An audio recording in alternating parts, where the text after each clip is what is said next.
Welcome, junior high school science teachers who fashion themselves to be real scientists, to Geek Salad's retro movie reviews. It's December, which means more Christmas movies.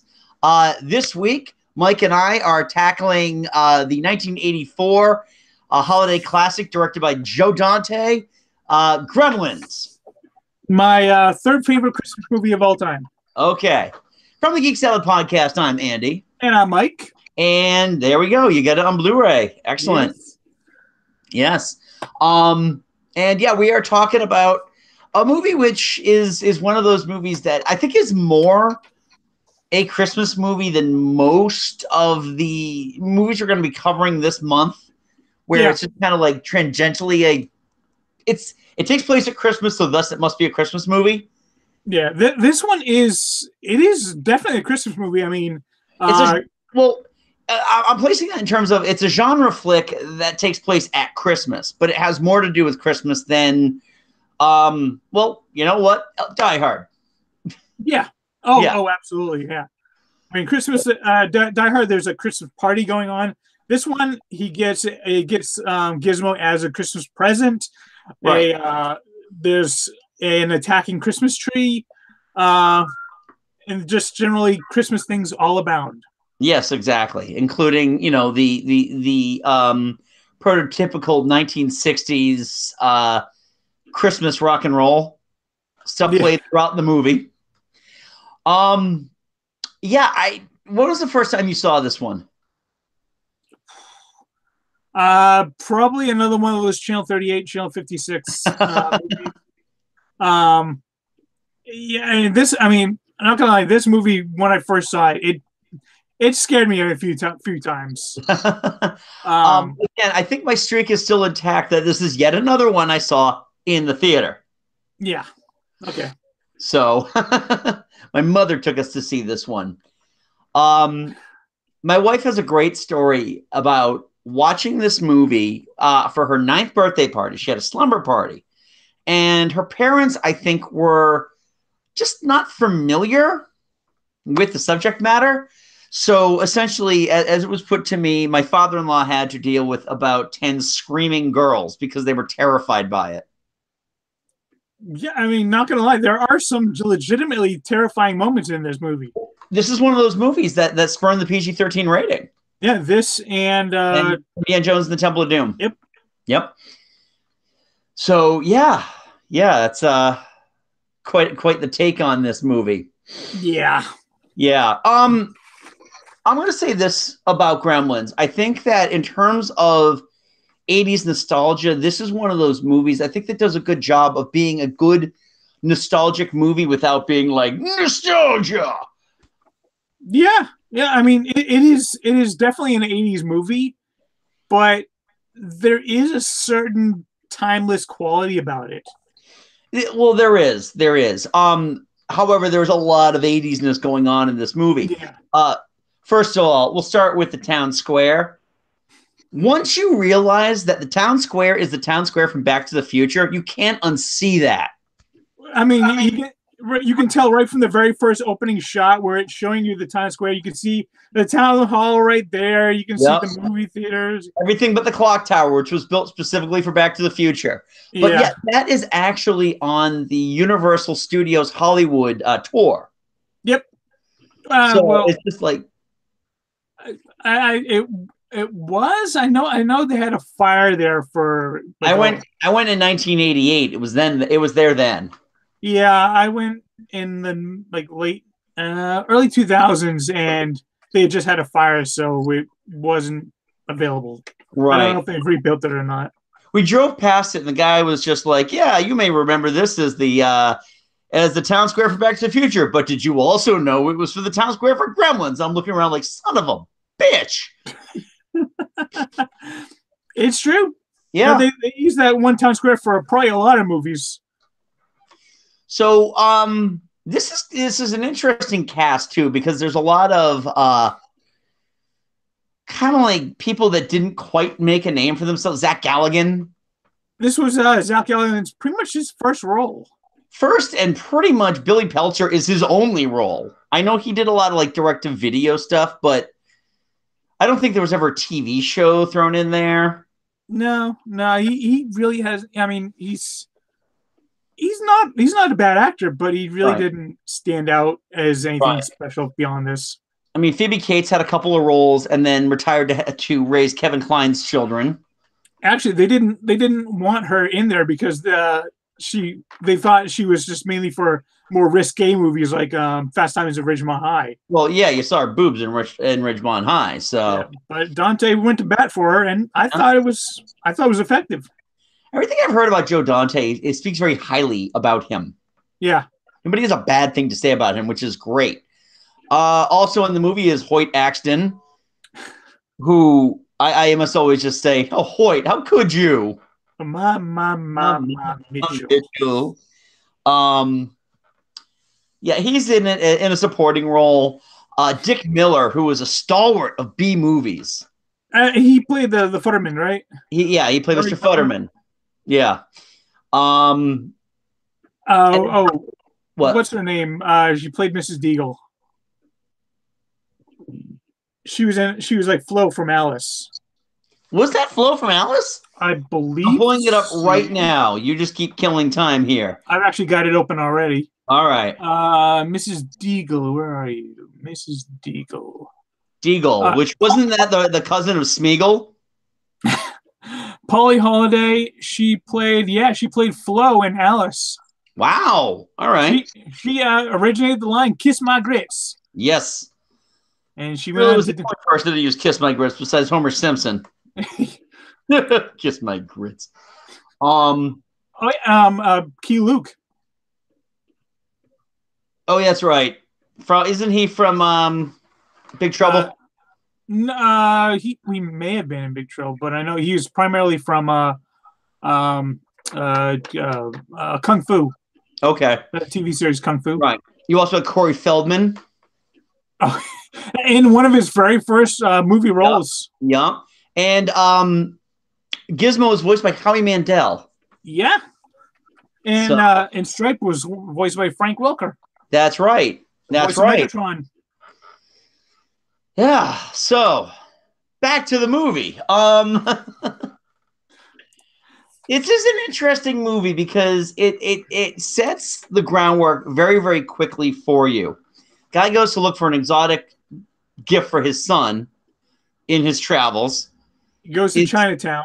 It goes to Chinatown, is sold this mysterious creature called a mogwai that has 3 simple rules. Don't get it wet. Don't expose it to bright light or sunlight. And don't feed it after midnight. And as soon as you hear those rules, you know that each and every single one of them is going to be broken.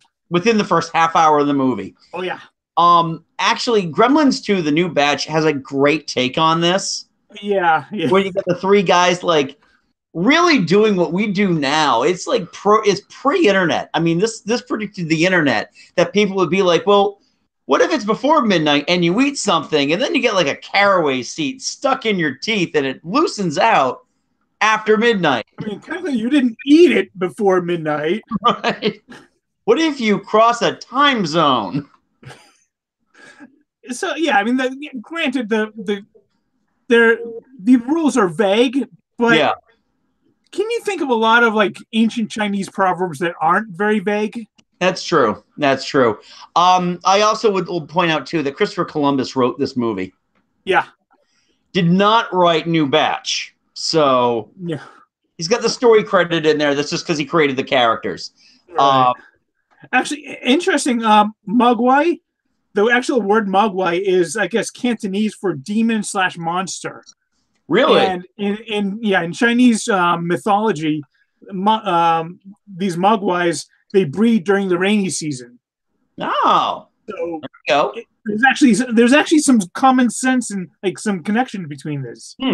Interesting. Yeah. So yes, as Mike mentioned, the Mogwai Gizmo gets wet, spawns a couple of others who then trick Billy into feeding them after midnight, after they cut his clock. And well, first, before they even go eating after midnight, they try and kill the dog. Yep. They spit at Gizmo. Yep. They're just basically the natural. It just seems like the natural state of the Mogwai is evil little shits. Right, exactly. And Gizmo Yeah, just happens to be the good one. yeah. Gizmo was the mutation. Right. Um, so then, yes, they spawn, they eat after midnight, then they turn into murderous gremlins. Yeah. They kill Corey Feldman's science teacher. Yeah. I understand he's probably the closest thing that they know to a scientist, but this guy teaches junior high science. He's taking blood What samples. experiments are you doing on a teacher's salary? Yeah. He is one of the few characters in this movie that genuinely bothered me, only because it's like you don't know your role. And well, he paid the price for it. Yeah, he did. He was killed with a needle in his ass. Is that what's going on? I'm sure there was something in it. Right. Okay. We just know he's dead. Right. Exactly. And then just the Gremlins wreak havoc after Billy chases Stripe, the head of the evil one, into the YMCA where he dives into a pool and creates more Gremlins. First, let's just point out what a badass Billy's mother is. Oh yeah, she took out 3 or 4 of them. She took out 3 in about like 2 minutes. Right. And then like the one in the tree attacks her and Billy beheads him. Right, exactly. And throws that into the fire. Yep. So yeah, no, Billy's mom is absolutely probably the best character in this entire movie. Yeah. Whereas Murray Futterman is kind of like the 80s version of Trump supporter. He's an old racist. He really is. Damn foreign cars. Yeah, foreign cars. Oh, I could drive and drink at the same time. Don't you tell me what to do, Phoebe Cates. Yeah. Also, we forgot to mention that a very young Judge Reinhold is in this movie. Oh, yeah. Yeah. Apparently his role was a lot bigger before editing. Okay. And then I think, yeah, so after that, then they all invade the bar that Katie... Oh, yeah. Oh, also, one more cameo appearance in this movie. Well, actually, there are multiple cameo appearances in some. We got Chuck Jones is in there. Mm-hmm. Steven Spielberg is in there. There are plenty of other. Those are just the only two I can think of. This is, I think, the closest. And again, I'm going to defer back to Gremlins 2 as well. I honestly think it's a better movie, but we that's a different discussion for a different day. They're completely different genres. Absolutely. But these, this is, I think, the closest Warner Brothers has come to trying to replicate some of the Looney Tunes atmosphere without actually going full Bugs Bunny. Unless you count Gremlins 2, which I think is far closer to that. I agree. But at the time, I mean, this was their link to doing Looney Tunes without Looney Tunes. And nothing is more evident than that bar scene. Oh, yeah. Yeah. Which is the highlight of the entire movie.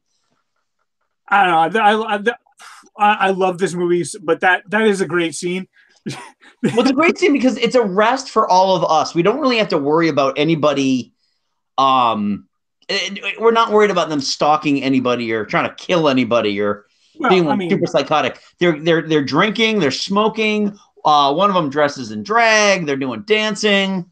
I mean, Kate is kind of in danger, but it's not really danger. Right, it's cartoonish danger. Yeah. You could probably drop an anvil on her head and she'd probably be okay. Funny thing, while I was doing some research on this, did you realize that there were racist allegations about this because of that bar scene? No.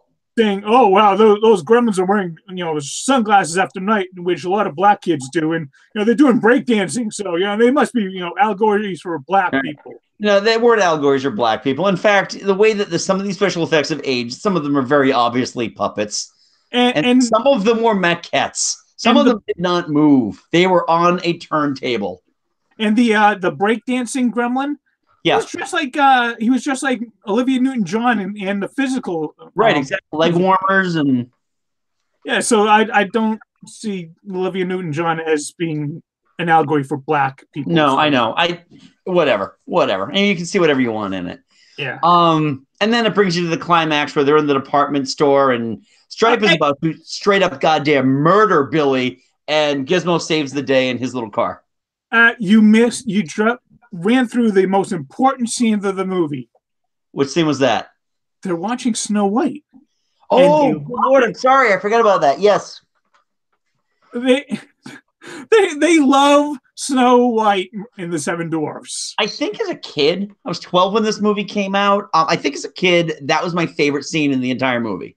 I probably shouldn't be shocked because it was the 80s and Disney was not doing all that great in the 80s, right. But I am shocked that they got the rights to Snow White and the Seven Dwarfs. Yeah. Well, it's probably a favorite of Spielberg. Maybe he'll throw us some of his money. Yeah. You also ran past the heart-wrenching emotional scene of why Phoebe Cates' character hates Christmas. Right, exactly. Which honestly is one of those things you don't show this movie to small kids who still are believers. Apparently everyone, even Spielberg, was like, Dante, maybe you should cut that scene, but Dante was firm. He wanted that scene badly because he said it was a metaphor for the entire movie, which I get. Yeah. It's a Christmas holiday that gets ruined by a tragic event, but it just grinds the entire movie to a halt. Right, but it's such a small part of it. Yeah. I do like how they made fun of it in the second movie. Oh yeah, with President's Day with Abraham Lincoln. Yeah, okay, let's move on, honey. Yeah, that was great. And then you get the happily ever after with the whole gremlin thing, and Gizmo goes back to live with the old Chinese guy. Yeah. Billy was in legitimate danger though. No, and that was the thing, is that Stripe was straight up going to goddamn murder him. Yeah, he was using this like a hedge trimmer to try to cut into him. He was throwing like saw blades at him. Yeah, he was also doing it was just, but sunlight prevails. Sunlight prevails, which was, that probably might be the grossest scene in the entire movie, is Stripe just melting. It is a disturbing scene. Yeah. There are a few disturbing scenes. I think that's the most disturbing one, though. Yeah. When I first saw this movie, I know I did jump when the gremlin burst out of the medicine cabinet in the high school. Yep. And I mean the exploding gremlin in the microwave. Oh yeah. I was just, yeah. No, it's just that's just, I mean, that's gross, but not nearly as gross as watching one actually like burning alive. Yeah. Yeah. So, shall we talk about some of this movie? Sure. All right. I watched this thing this weekend, and Billy Peltzer is a man-child. You say that like it's a bad thing. Oh, okay. So first of all, we're going to assume he's about 21 years old because he was drinking at a bar, with his cartoons. So first of all, he's a 21-year-old named Billy. William. Yeah. Well, no, but he actually, everybody calls him Billy. Yeah. We know he's in around the, early 20s because Judge Reinhold is 23 years old in this movie. And he's going to be a millionaire by the time he's 27. Right. I think Phoebe Cates was about the same age as Judge Reinhold. Yeah, probably around there. Yeah. But Billy's entire thing, like, he's still got, like, his dad still buys him toys and stuff like that for Christmas, and not like the good collectible kinds. Mm. It's like, oh, here's some tchotchkes, enjoy. Well, I love the adversarial relationship they have with all of his dad's inventions. Right, which brings me to another point. Is their dad that good of a person that they're willing to enable him to this thing where their lives are essentially being ruined by these awful, awful inventions? You got to think that every now and then he does have one that does sell well. Well, obviously, how are they paying for that house otherwise? Well, I mean, Judge Reinhold's character does say that Billy's pretty much supporting the entire family. Right. Yeah, on a bank teller's salary. Yeah. I mean, I know it was 1984, but that's still not a lot of money. Yeah. Yeah, it's just like these inventions, are clunky to begin with. I mean, it's the travel buddy. Okay, that is the size of a small novel. Hey, 1980s. It was small. Was it really though, Mike? Was it really? I'd like to think so. Okay. Maybe because I love this movie. Oh no, and but again, this is one of those movies that is not above criticizing some of the choices, if you will. This entire movie is essentially based on bad choices, bad decisions. Yeah, I mean, it's basically taking the old classic Frank Capra movies and like a Norman Rockwell painting, and just like taking it and then slashing through it really with a razor blade and right, blood and all that. Exactly. It's like everybody is responsible for everything that happens in this movie. You can't just blame, an errant glass of water hitting a mogwai, which was done by Pete. Done by Pete, who, by the way, vanishes about halfway through this movie. Yeah, after he cuts that wire in. Although you do hear him on the phone as well. Okay, yeah. He was never a main character anyway, though. He wasn't a main character, but it's like, man-child Billy's best friend is an 8th grader, first of all. And then graduated from high school, right, Billy? One little fact that I only noticed this time on this watch through, Deagle Real Estate, the sign outside our house. The hours are Monday through Friday, 10:30 to 11:15. 45 minutes a day. That's Deagle for you. I'm glad the bitch died. Yep, exactly.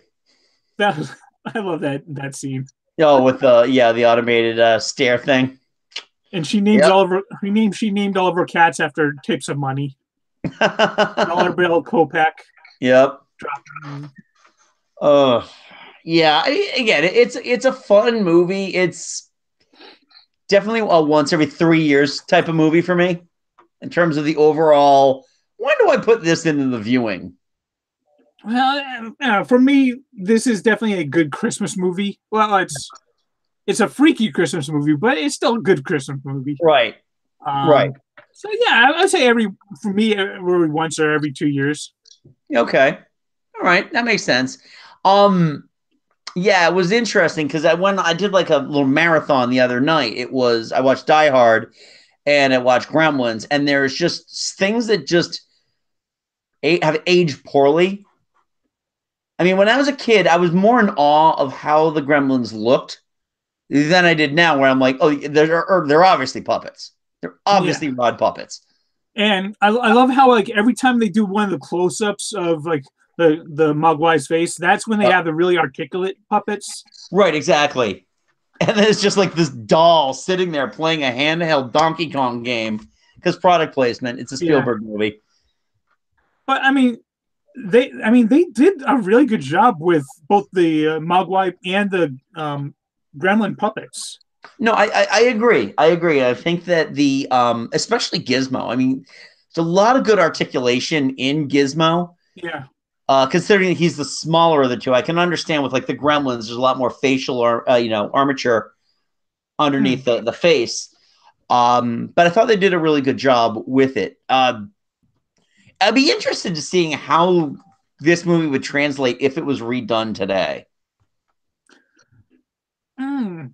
It'd be interesting because it'd be a lot more CG. I mean, you could tell when they used stop motion in this one. Oh yeah. Well, that's the thing with stop motion is that you always know when you're watching stop motion animation. Yeah, I mean, there are really really good stop motion animations like Nightmare Before Christmas. Right. This was adequate. Right, exactly. It was made to just fit into certain scenes. It wasn't the whole movie like Nightmare Before Christmas, which was also 9 years after this. Yeah. Yeah, 1984 to 1993. Yep. Yeah. So, I mean, overall, I enjoy this movie. It's fun. Yeah, every time I watch this movie, I always remember just how much I really enjoyed this movie. No, that's good. That's good. Yeah, and again, it's one of those nostalgic movies that I don't roll my eyes at it being a nostalgic movie. Um, in the oeuvre of the Spielberg produced movies. I probably put this behind Back to the Future, but ahead of Goonies. Well, I mean, obviously behind Back to the Future. I mean, Oh yeah, Back to the Future is goddamn brilliant.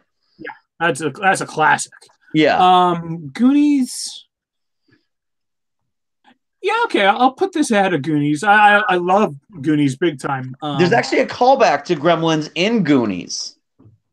Oh yes, You know, when Chunk yes. calls Well, the cops. and what about those creatures that multiply with water? Yeah. So that was again, that's part of like the Steven Spielberg extended universe. Yeah. All it requires is him not to have directed it, and for Corey Feldman to be in it. Oh yeah, you're right. Damn. Well, he wasn't in Back to the Future, so yeah, that we know about. Well, yeah, but the town square was. Mm-hmm. It's all connected. You can't unsee it. So it's just, and it's like, oh, come on. Oh, come on. Yeah. Yeah. Yep.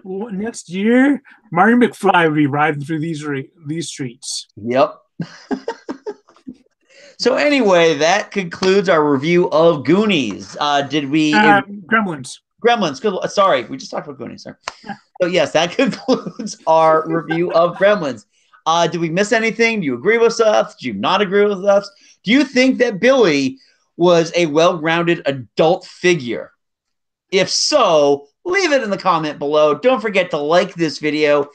Click the button to subscribe so you can get our weekly content, retro movie reviews, top 5 lists, and the audio for our podcast, Geek Salad, which can also be got in pure audio form at Podbean, geeksalad.podbean.com, on Stitcher, on Spotify, on iTunes, on Google Music, and right here at YouTube. So next week we'll have another Christmas movie. We've got 2 more that we're discussing. I haven't decided which one we're going to do yet. We'll discuss that offline, and you'll see that next week. Yeah. When you see the cool little picture. So until next time, I'm Andy. And I'm Mike. Go forth and be nerdful. We'll talk to you later, and Merry Christmas. Bye, Billy.